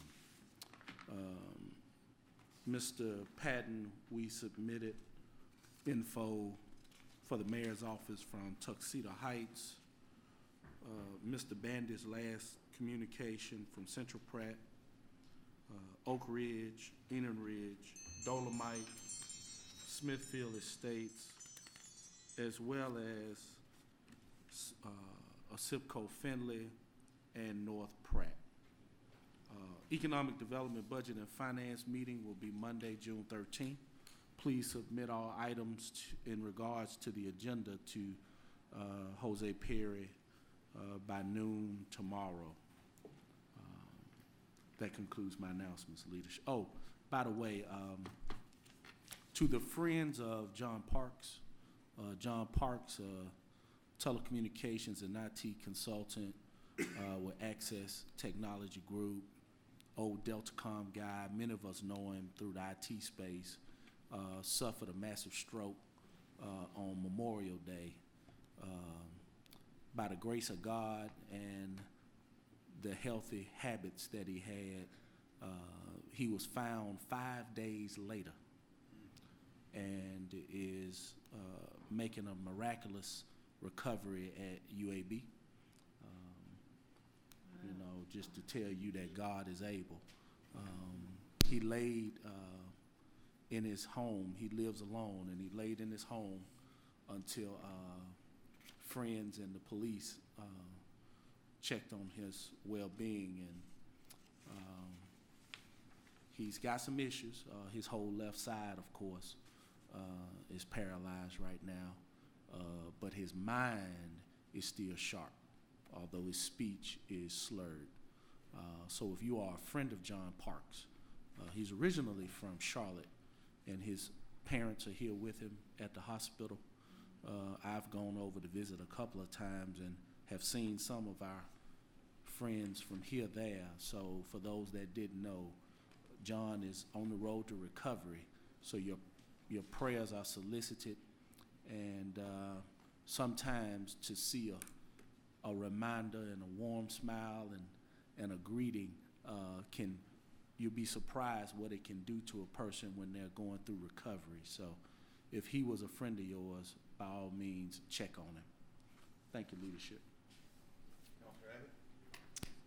Thank you, Mr. President. The next Education Committee meeting will be on Tuesday, June 28th at 2 p.m. in conference rooms D and E. We have not received any comments from any council members on the presentation that was made by Superintendent Guy Cooten at our meeting at Arlington. I don't know whether that means people are still working on their lists or whether it means nobody has any concerns, but one or the other, we're still waiting. The Steel City Jazz Festival that was this past weekend was really fantastic. When you looked out over the crowd, all you saw was people. It was very well attended. A few folks left when it rained, and that was too bad because it quit raining, and then they went on, and it was really fantastic. This week, the Thursday movie in the park, this is the first movie in the park, I think, of this season, June 9th. It will be at 8 p.m. at Avondale Amphitheater. There will be live music and, of course, seating at 7 p.m., so you can get there an hour early, and they'll have classes in yoga, hula hoop, and they'll have a bike ride, I assume for the kids, but I guess if you're a kid at heart, you can go on the bike ride too. So this is all before the movie.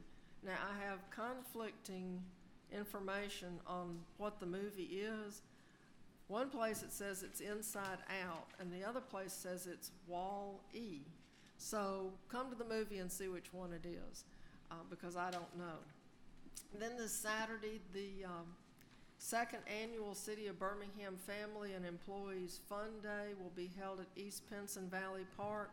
I attended last year. It was a lot of fun. It's from 10 to 2 on Saturday. So I guess that means I have to get up early and go to the gym. Anyway, then also on Saturday there will be the Central Alabama Pride is having their parade will be Saturday evening from 32nd Street to 22nd Street, I believe. And I am going to hopefully be driving my Model A in the parade unless it rains. Since it leaks, I won't be driving it if it rains, but it could be exciting. Then on Sunday at 2:30 p.m., the Central Alabama Pride Festival will be held at Sloss Furnaces. Tonight's meeting of the Forest Park South Avondale neighborhood is canceled, and they have moved their meeting till next Tuesday, which means that East Avondale meets at 6, Forest Park South Avondale meets at 6:30, and Highland Park meets at 7.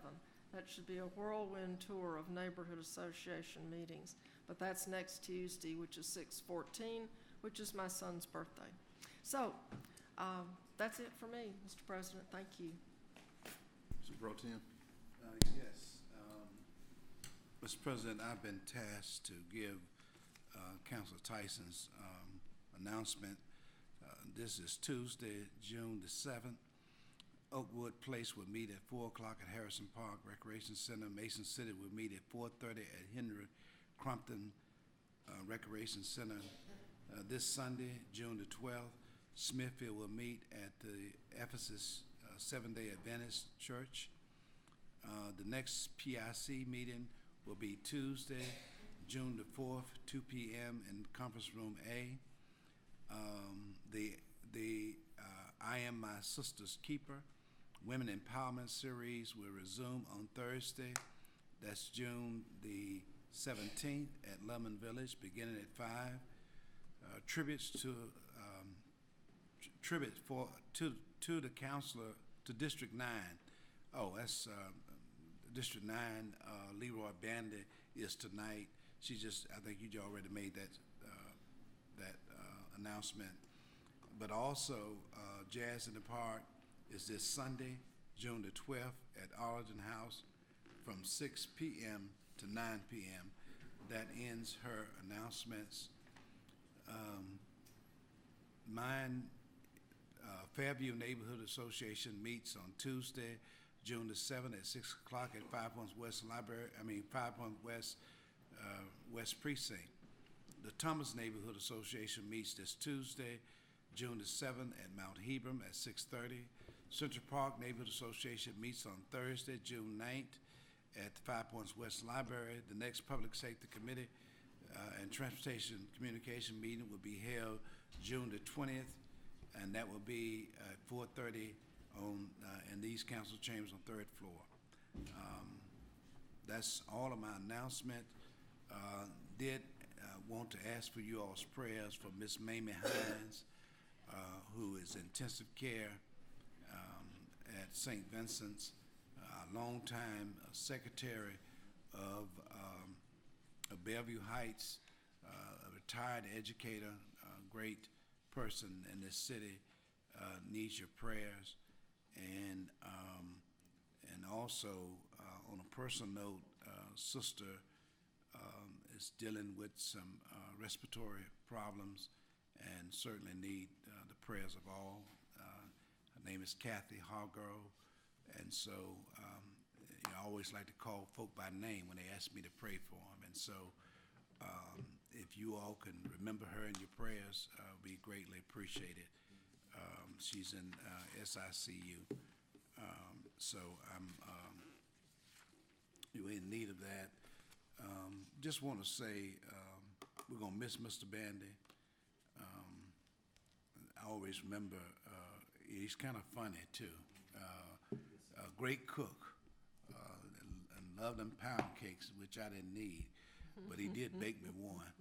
And but we're going to miss him, miss his personality, miss his larger than life kind of laughter that he employed, and really got a lot of good common sense kind of approach to things. And my wife was very impressed with him when we were all running that first time, and she said to him, she said, if I was in your district, I think I would vote for you. And so, but we're going to miss him. He did a great work in this community, and so I know that he leaves a lot behind, a legacy, as well as his personality. And so, but that would linger on with us. And so I just want to say, we'll see you in the morning, Mr. Bandy, a great servant of God and of the people. So those are my announcements. Council Scales. Thank you. As always, I want to thank the citizens of District 1 as well as the city of Birmingham for affording me the opportunity to be their voice. I do again want to apologize for my lateness and ask for you all to bear with me and while we recover. In the meantime, we do have a neighborhood association meeting tonight, which is at the East Pinson Valley Recreation Center, and that's at 7 o'clock. That's Apple Valley Neighborhood Association. Also on next week, so if you don't mind to save the date, mark your calendar, on Monday, June 13th, from 5:30 to 7 p.m. Is going to be the Northeast Framework Plan, the proposed zoning map. It's going to be an open house. It will be at the Birmingham Public Library, but it's Springville Road branch. So if you all know over in District 1 exactly where that is, Springville Road Library is 1224 Springville Road. So again, mark your calendar. It is Monday, June 13th, 5:30 to 7 p.m. And while I'm on that note, the Lord allowed me to see it. June 13th, I will have been married to Mr. Michael for 25 years. So I'm looking forward to that. Already celebrating. I just believe in just celebrating for all occasions and just letting it last on and on and on. I got married when I was 20 and stuck on in there, and so now I'm a seasoned veteran at being married. So 25 years, and so that's a blessing. Our daughter's 25. We've been married 25. So nevertheless, we had a wonderful time with Jazz in the Park on last Sunday. The video will be shown probably on next week, and we had a great turnout. And I know I mentioned that on last week, but I think that we need to encourage folks, whatever you can do, get out to those Jazz in the Parks. The city has invested in that to give the community cultural arts in their community, and make sure that you go out to them. They're absolutely free. They're open to the general public. And so I just wanted to make sure we noted that. Also, if you are in District 1, and I would say you should go to all of them starting next Tuesday. I know, Ms. President, you probably going to bring this up talking about those budget tours, are you? You going to talk about it today?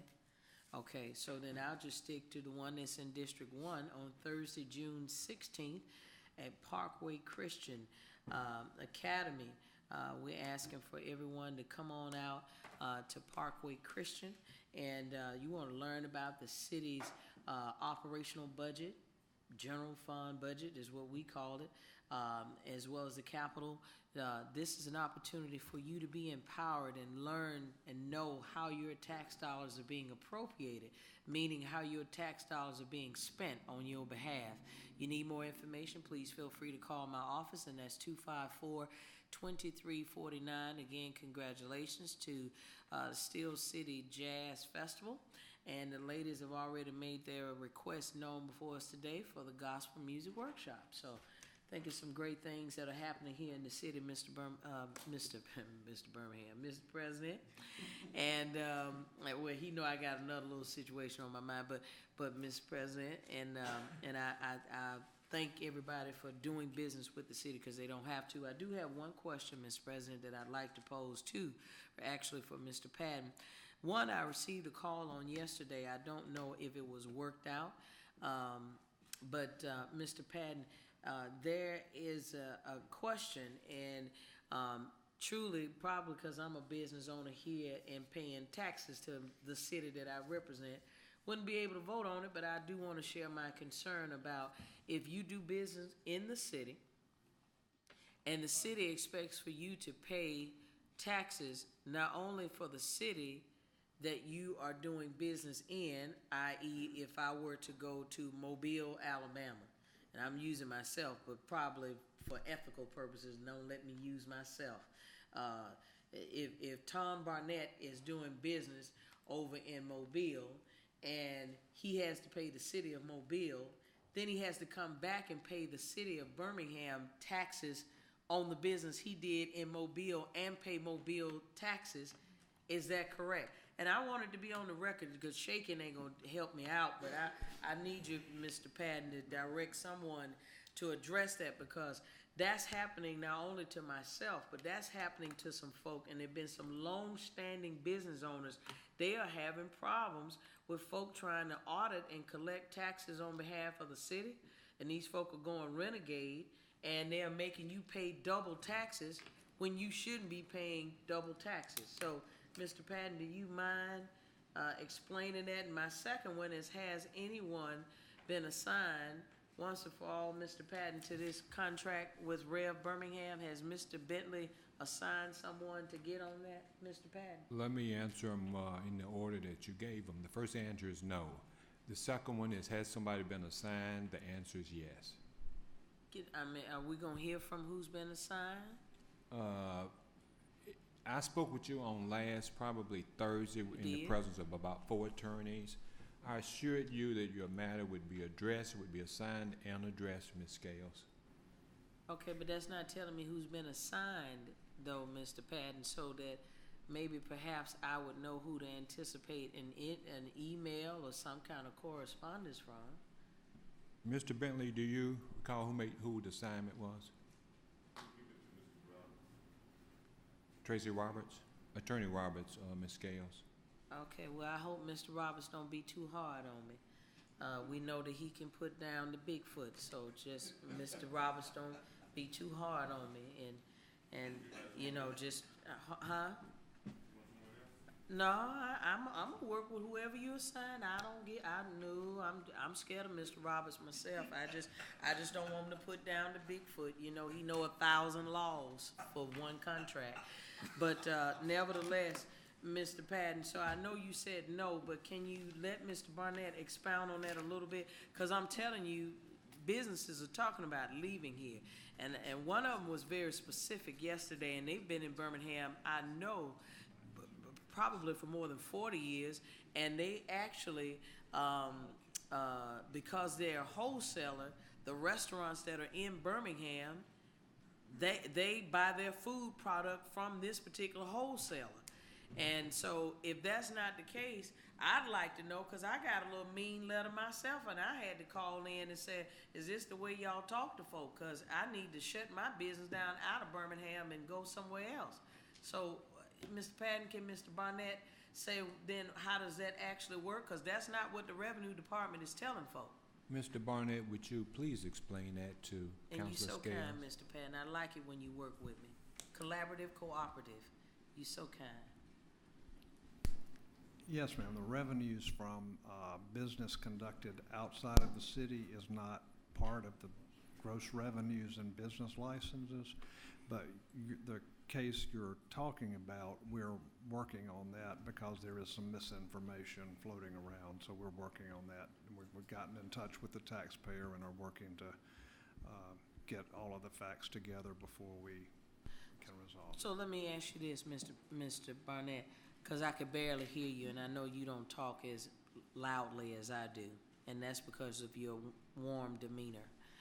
So say that to me one more time. If you are a business owner and you do business outside of the city of Birmingham, what is the sales tax or the business license fee you should be paying?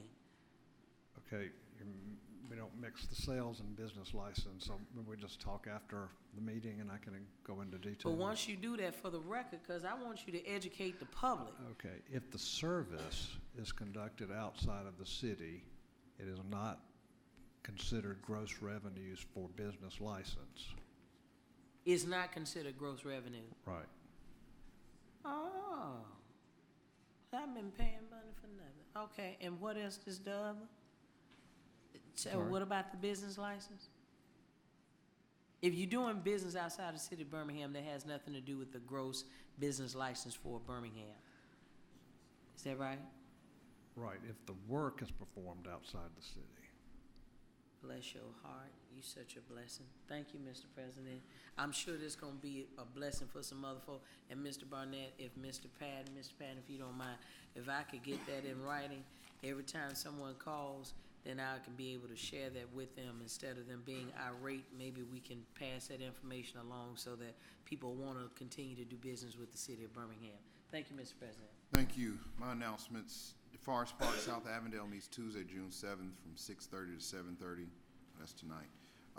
Fountain Heights They meets moved the Saturday. meeting. They moved it. It's not tonight. It's not tonight? It's next Tuesday. When, they moved it? All right. Counselor Abbott, when are they having it? Next Tuesday at 6:30 to 7:30? Yeah, next Tuesday.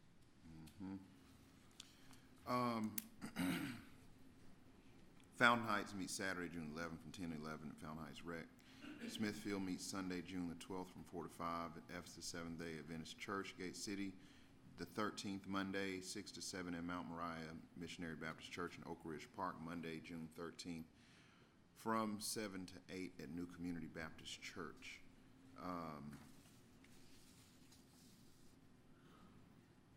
Central Alabama, Councilor Abbott hosts, Central Alabama Pride hosts Pride Fest 2016 at Sloss Furnace on June 12th at noon. And then we have these 4 budget tours that we will have again for, beginning next Tuesday, the 14th at 6 p.m. at the Birmingham Public Library. The following one, and I believe that's in the Richard Arrington Jr. Auditorium. Thursday, June 16th will be at 6 p.m. at Parkway Christian Academy. Tuesday, June the 21st, Brownsville Heights Event Center at 6 p.m. And the final one will be Thursday at Arlington Rehabilitation Center on the 23rd at 6 p.m. All right, I want to thank Officer Lewis for providing our security this morning. Do we have a motion to adjourn? So moved. Second. All in favor, let it be known by saying aye. Aye. All opposed. This meeting is adjourned.